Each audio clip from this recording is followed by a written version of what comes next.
नमस्कार, आप देख रहे हैं न्यूज 18 मध्य प्रदेश छत्तीसगढ़ और मैं हूं सुधीर दीक्षित। मध्य प्रदेश की सियासत इस वक्त पूरे देश में चर्चा पर है। मुख्यमंत्री का चयन और 2 उप मुख्यमंत्री, कमोबेश उत्तर प्रदेश, गुजरात और छत्तीसगढ़ का मॉडल लंबे समय बाद मध्य प्रदेश में लागू हुआ है। हमारे साथ एक ऐसी शख्सियत मौजूद है जो पिछले 35 साल से प्रदेश की राजनीति में सक्रिय हैं और पिछले 20 साल से लगातार चुनाव जीत रहे हैं।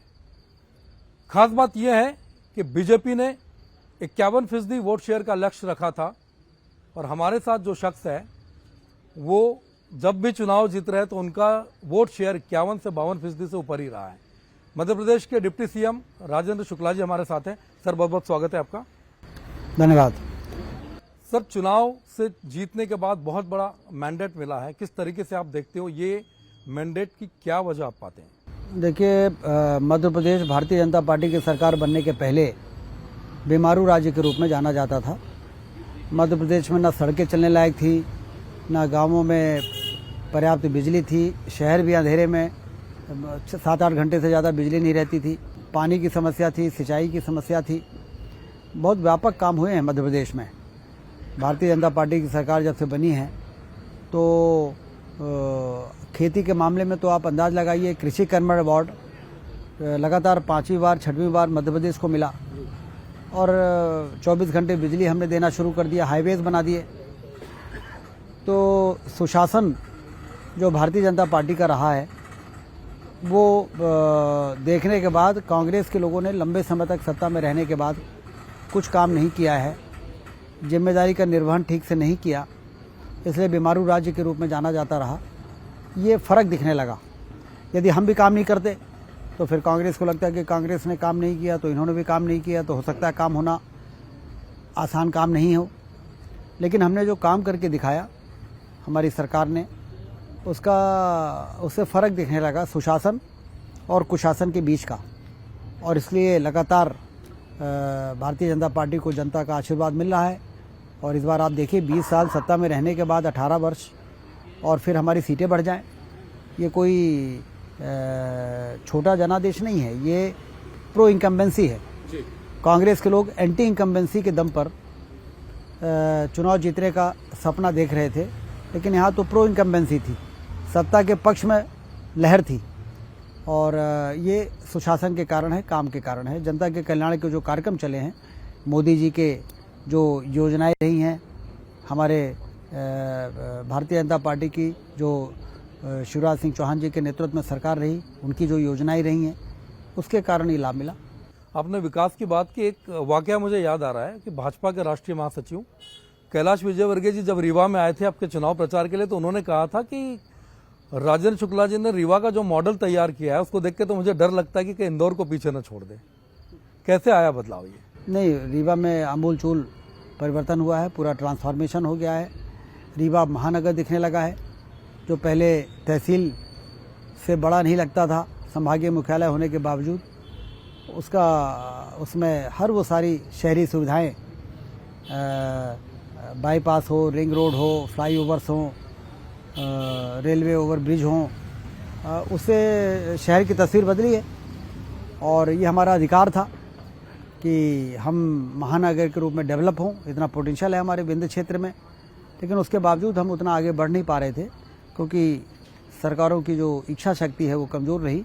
लेकिन हमने मजबूत इच्छा शक्ति का परिचय देते हुए और सारे परिवर्तन किए, और उसके कारण रीवा की तस्वीर बदली है। रीवा बहुत तेज़ी से आगे बढ़ रहा है। हम हवाई अड्डा बना रहे हैं रीवा में, जो लोग सोच नहीं सकते थे। जब मैंने पहली बार प्रस्ताव रखा तो लोग कहते थे कि कैसी बात कर रहे हैं रीवा में हवाई अड्डा। लेकिन आज हवाई अड्डा बन के तैयार हो रहा है। और अब वही लोग कहने लगे हैं, जो एयरलाइन से जुड़े लोग हैं, कि इंदौर के बाद आने वाले 4-5 वर्षों में सबसे बिजी एयरपोर्ट यदि कोई होगा तो हमारे रीवा का होगा, विंध्य क्षेत्र का होगा, क्योंकि रीवा में पर्याप्त पोटेंशियल है। विंध्य क्षेत्र की आपने बात की, लगातार बात की जाती है कि विंध्य क्षेत्र, जब भी विंध्य में किसी पार्टी को अच्छी सीटें मिलती है, जब भी प्रदेश में कोई सरकार बनती है, तो विंध्य का बहुत बड़ा योगदान होता है। क्या आपको लगता है इस बार भी वैसा ही कुछ करिश्मा हुआ है विंध्य में, जो भाजपा को भारी बहुमत मिला है? विंध्य के बहुत बड़े नेता के तौर पर आप आते हैं, आपको लगता है कि विंध्य को जो मिला है वो पर्याप्त या और कुछ मिलने की जरूरत है? नहीं, जब से केंद्र में हमारी सरकार बनी, प्रदेश में हमारी सरकार बनी, तो जो विंध्य को चाहिए, हमारे जो हाईवेज हैं, टनल की ज़रूरत थी, टनल बन के तैयार हुआ, हवाई अड्डे की ज़रूरत है, हवाई अड्डा बन रहा है, और सिंगरौली से लेके और हमारे सतना तक और उधर अम्बरकंटक से लेके चित्रकूट तक चौतरफा जो हमारा विंध्य क्षेत्र है, उसमें सड़क, बिजली, पानी, सिंचाई, स्वास्थ्य, शिक्षा, हर क्षेत्र में ऐतिहासिक काम हुए हैं, बाकी काम चल भी रहे हैं। और विंध्य क्षेत्र आने वाले दिनों में आप देखिएगा हिंदुस्तान के सबसे समृद्धशाली और विकसित इलाकों के रूप में जाना जाएगा। इसीलिए आपको जाना भी जाता है, विंध्य के विकास पुरुष के तौर पे आपको देखा जाता है। कभी कोई विवाद होता है तो बजाय जुबान से जवाब देने के बजाय आप कामों से जवाब देते हैं, नतीजे उसके दिखते हैं, एक सहजता दिखती है, बहुत मितभाषी भी आप हैं। कैसे ये नियंत्रण रखते हैं जब इस तरह की कोई चीज़ें होती है, कोई विवाद होता है, क्या चल रहा होता मन में कि जवाब कैसे दिया जाए? नहीं, आधारहीन आरोप और विवादों पर जवाब देकर समय खराब करने से क्या फ़ायदा है? यदि आप गलत नहीं हैं और कोई आपके ऊपर आरोप लगा रहा, कीचड़ उछाल रहा है, तो वो कभी साबित तो हो नहीं सकता है। इससे उसकी चिंता क्या करना? अपने काम में ध्यान देते हुए एक एक पल का और एक एक क्षण का सदुपयोग करना, क्योंकि समय बहुत तेज़ी से भागता है। अटल बिहारी वाजपेयी जी कहा करते थे कि समय तो बहुत तेज़ी से भागता है, समय रहते वो ज़रूरी काम करना ज़रूरी है जो जनता के काम आए, देश के काम आए, समाज के काम आए। तो मैं उसी पे लगा रहता हूँ और मुझे लगता है कि जनता ने यदि आशीर्वाद दे के मुझे विधायक बनाया है, मंत्री बनाया है पार्टी ने, तो फिर हम एक एक पल, एक एक क्षण का सदुपयोग करते हुए लोगों की ज़िंदगी बदलने के लिए और क्षेत्र की तस्वीर बदलने के लिए पूरी ऊर्जा लगाएं। अनावश्यक लोगों के द्वारा लगाए गए अनावश्यक आरोपों का जवाब देना मैंने कभी उचित नहीं समझा, न ही मेरे ये किसी पर प्रत्यारोप लगाना भी मेरी आदत में नहीं। यही वजह लगातार काम कर रहे हैं, विंध्य के बारे में सोचते हैं। अब बड़ी जिम्मेदारी मिली है डिप्टी सीएम के तौर पर, क्या यही वजह आप देखते हैं कि 5वीं बार जनता ने आपको चुनकर भेजा और इस बार बहुत बड़ी जिम्मेदारी मिली है? क्या प्रदेश के लक्ष्य आप क्या देखना चाहते हैं? किस तरह के विकास के रास्ते पे आप प्रदेश को देखना चाहेंगे? इस जिम्मेदारी के लिए मैं केंद्रीय नेतृत्व को का आभार व्यक्त करता हूं कि उन्होंने मुझे इस लायक समझा और निश्चित रूप से जिम्मेदारी बढ़ी है और ज़्यादा मेहनत करना है। और जो विकास के कार्य भारतीय जनता पार्टी की सरकार में चालू किए गए, बहुत से पूरे हुए हैं, बहुत से चल रहे हैं और बहुत से ज़रूरी हैं जिसको शुरू करने की आवश्यकता है। जो समय की मांग है उसके हिसाब से हर क्षेत्र में हम लोग काम करेंगे। और केंद्र में चूँकि मोदी जी की सरकार है तो डबल इंजन की सरकार हो गई और डबल इंजन की सरकार उन तमाम बड़े लक्ष्यों को प्राप्त करने के लिए पूरी ताकत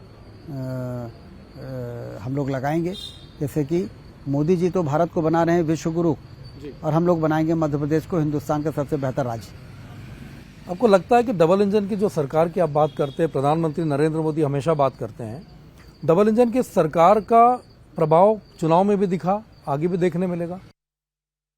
बिल्कुल, मोदी जी के प्रति एक भरोसा लोगों अपने के काम पहुंचाने में बहुत सफलता के साथ अपने काम जनता तक पहुंचा पाए आप।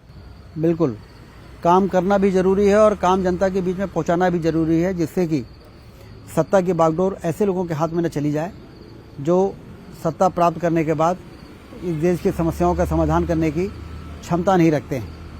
वास्तव में मोदी जी ने अपनी क्षमता का प्रदर्शन किया है और जिसका लोहा भारत के लोग तो मानते ही हैं, दुनिया के लोग मानते हैं।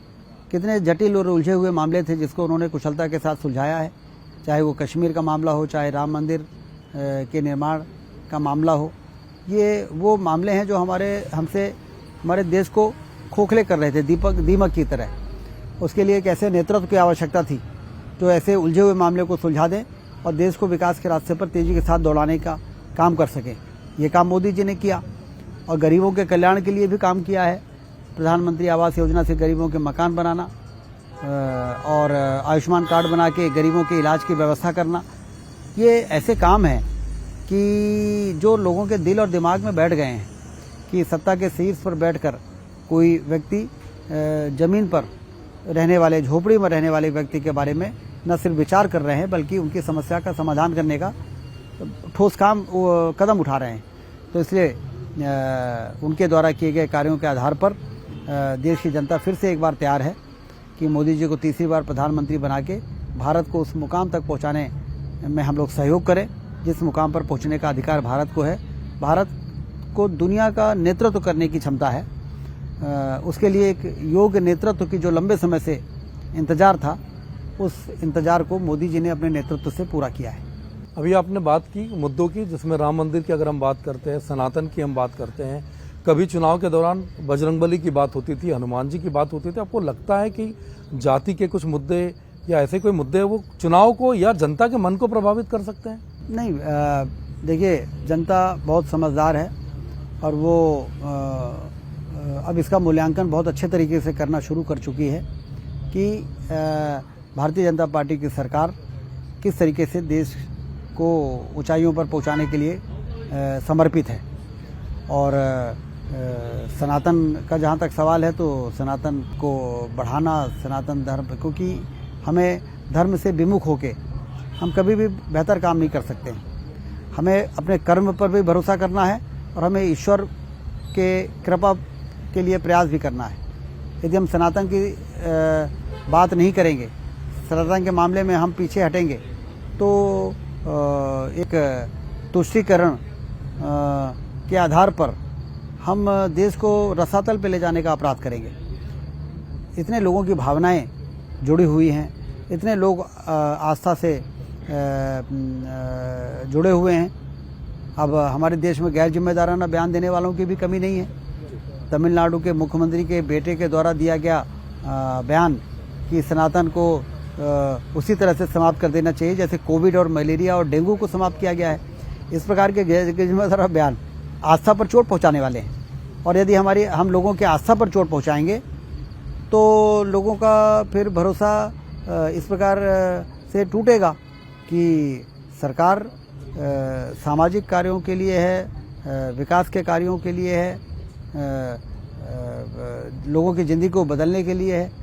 लेकिन लोगों की ज़िंदगी बदलने के लिए हम उनकी आस्था पर चोट नहीं पहुंचा सकते हैं। आज आप देखिए, राम मंदिर का मामला जिस कुशलता के साथ सुलझा तो उससे देश की को ताकत मिली है। ये वो मामले हैं जो देश को कमज़ोर कर रहे थे। एक ताज़ा आदेश की बात करेंगे। डॉक्टर मोहन यादव सीएम बने हैं और आपके डिप्टी सीएम की शपथ लेने के बाद सरकार ने एक आदेश जारी किया है, उसकी काफ़ी चर्चा हो रही है। आदेश है कि ध्वनि विस्तारक जो यंत्र है, खासतौर पर धार्मिक स्थलों पर जो लगे हैं, उन पर एक सीमा के बाद नियंत्रण लगाया जाना चाहिए। लेकिन कांग्रेस उसको मुद्दा बना रही है और ये कहा जा रहा है कि ये एक विशेष वर्ग के लिए आदेश निकाला गया है। इसको आप कैसे देखते हैं? नहीं, कांग्रेस ने हमेशा गैर जिम्मेदाराना तरीके से हर विषय पर अपनी भूमिका निभाती है। इसका तो उनको स्वागत करना चाहिए। आज कितने ध्वनि प्रदूषण से सिर्फ एक वर्ग और एक धर्म के लोगों को परेशानी थोड़ी है, सभी को परेशानी है। तो इससे तो जैसे सभी को परेशानी है उस समस्या का, और किसी धर्म विशेष के लिए नहीं है, सभी धर्मों के लिए कहा है।